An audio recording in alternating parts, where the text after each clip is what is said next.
देखो खास वास कोई नहीं है और सब है। सुनो, 2 दिन से जो मैं लगातार या 3 दिनों से जो मैं आपको लगातार टॉपिक डिलीवर कर रहा था, उनको एक लाइन में लिख करके समझा देते हैं एज अ फार्मूला, आपको याद रहेगा। आप लोग लिखिएगा मेरे साथ कि इफ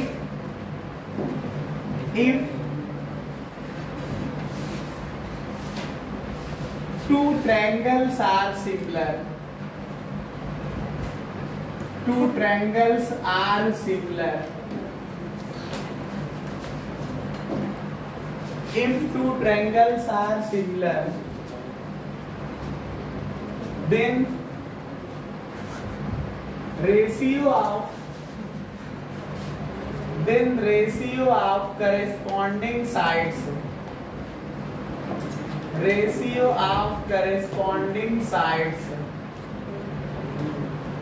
of triangles, मतलब both similar triangle is same as किसके? पहला लिखिएगा is same as ratio of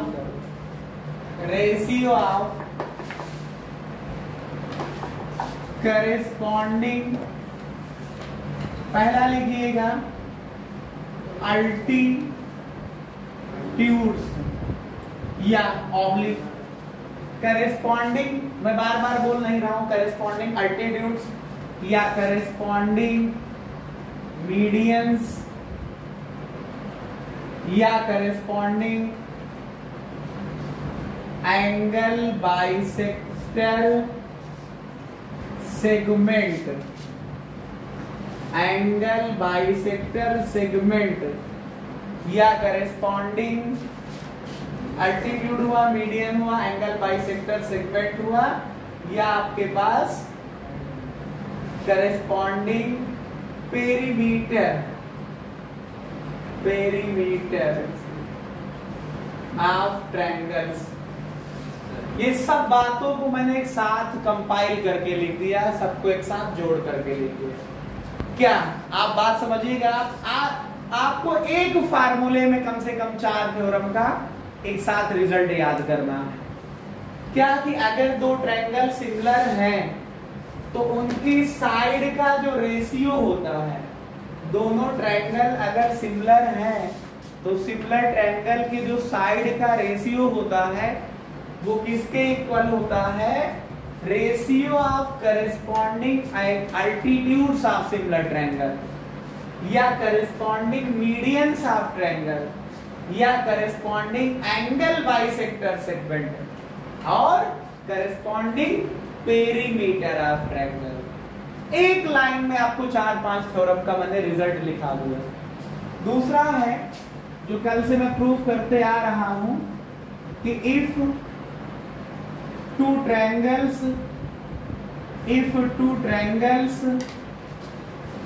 are similar, अगर 2 ट्रायंगल सिमिलर है या इक्विएंगुलर है तो देन क्या?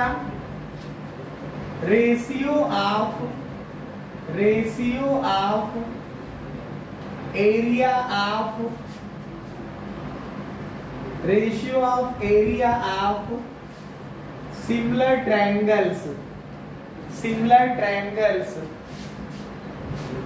इज सेम एज, चाहे सेम एज लिखिए और चाहे इक्वल टू लिखिए, चाहे सेम एज लिखिए और चाहे इक्वल टू लिखिए, किसके? Ratio of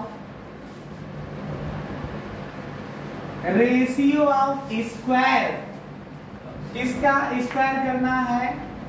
of corresponding sides या अल्टीट्यूड्स या आप कर लीजिएगा अगर जरूरत पड़े तो मीडियन, अगर क्वेश्चन में दिया हो तो मीडियंस या एंगल बाइसेक्टर सेगमेंट और लास्ट मैंने आज आपको कराया या पेरीमीटर ऑफ ट्रायंगल्स। इन दोनों पॉइंट्स के वाइज, इन दोनों पॉइंट्स की हेल्प से मैंने आपको क्या बता दिया, इन दोनों पॉइंट की हेल्प से लगभग 9 थ्योरम को कंपाइल कर दिया मैंने। आप इतना याद रखते हैं तो इन 9 थ्योरम से रिलेटेड जो भी क्वेश्चन आएगा आप विद इन सम सेकंड्स बता सकते हैं। ठीक वैसे ही जैसे मेरे साथ आइए एक एग्जांपल लेकर के सीखते हैं। जैसे मान लो कि एक एग्जांपल मैंने लिखा, कहा कि सर एक ट्रायंगल ये ABC है और दूसरा ये ट्रायंगल MKP है। इसमें एंगल A एंगल M के बराबर है, BK के बराबर है और CP के बराबर है। मतलब ये कि ट्रायंगल ABC जो है वो सिमिलर है, ये सिमिलरिटी का साइन है ट्रायंगल MKP के। तो कह रहे हैं कि अगर AB की वैल्यू मान लो 2 सेंटीमीटर है और MK की वैल्यू आपके पास 6 सेंटीमीटर है, तो बताइए कि एरिया ऑफ ट्रायंगल ABC बटे एरिया ऑफ ट्रायंगल MKP कितना आएगा। तो ऐसे क्वेश्चन आपको कंपटीशन में भी मिलते हैं। आप कोई वनडे एग्जाम दे दीजिए, एक दिवसीय परीक्षा। आजकल तो जो ये गवर्नमेंट टीचर हैं परिषदीय विद्यालयों में, जैसे कि बेसिक में, जैसे कि आपके पास अपर प्राइमरी लेवल मतलब 8th तक, 6 से 8th तक, तो वहां के टीचर को भी शायद अब फिर से जो है टेट एग्जाम क्वालिफाई करना पड़ेगा टीचर बने रहने के लिए। उस तरह जब हम लोगों ने पेपर दिया था 2019 में, तो ट्रायंगल लेसन और सर्किल लेसन से बहुत क्वेश्चन मैथमेटिक्स के पोर्शन में पूछे जाते हैं।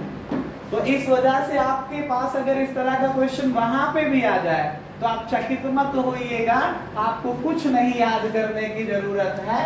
अगर एरिया का रेशियो पूछा जाए तो जो भी करेस्पॉन्डिंग साइड लिखी हो आप उनको ले लीजिएगा और उसका स्क्वायर कर दीजिएगा। अब इसका स्क्वायर करोगे तो 4/3 का 36, हल करोगे तो 1/9। इस तरह से करते हुए आपका आंसर हो जाएगा 1:9।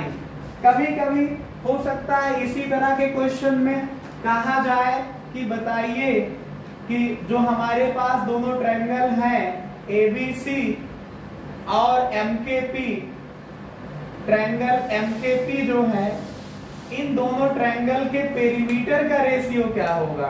तो आप इसके लिए पहली थ्योरम पढ़िए। जो पहला पॉइंट मैंने लिखाया कि अगर दो ट्रायंगल सिमिलर हैं तो उनकी करेस्पॉन्डिंग साइड का रेशियो ठीक वही होगा जो उनके करेस्पॉन्डिंग पेरीमीटर का रेशियो होगा। तो मतलब पेरीमीटर ऑफ ट्रायंगल ABC और पेरीमीटर ऑफ ट्रायंगल MKP क्या होगा, इनके करेस्पॉन्डिंग साइड के रेशियो के बराबर होगा। मतलब करेस्पॉन्डिंग साइड का मतलब AB के करेस्पॉन्डिंग MK है, मतलब आपके पास 2/6 मतलब 1/3 रेशियो, 1:3 आ जाएगा। 1/3 का मतलब 1:3 आ जाएगा। तो इसी तरह से अभी हम आपको क्वेश्चंस कराएंगे, लेकिन इसको आप समझ लीजिए कि 9 थ्योरम को या 10 थ्योरम को कंपाइल कर रहा है एग्जाम। अगर आप इसको याद रखते हैं, ध्यान दीजिएगा, जब एरिया का रेशियो निकालना हो तो करेस्पॉन्डिंग जो आपके पास चाहे अल्टीट्यूड हो, चाहे साइड हो, चाहे मीडियन हो, चाहे एंगल बाइसेक्टर हो, चाहे पेरीमीटर हो, उनका स्क्वायर करना होता है। और जब आपके पास केवल करेस्पॉन्डिंग साइड का रेशियो लेना हो तो स्क्वायर नहीं करना होता है, वो सीधा होता है। करेस्पॉन्डिंग साइड का जो रेशियो है वो करेस्पॉन्डिंग अल्टीट्यूड के रेशियो के बराबर है, या करेस्पॉन्डिंग एंगल बाइसेक्टर के रेशियो के बराबर है, या करेस्पॉन्डिंग मीडियन के रेशियो के बराबर है, या corresponding perimeter of the triangle के रेशियो के बराबर है। ठीक है, तो ऐसे करते हुए मैंने आपको इस ट्रायंगल लेसन की पूरी जान बता दी है। ठीक है।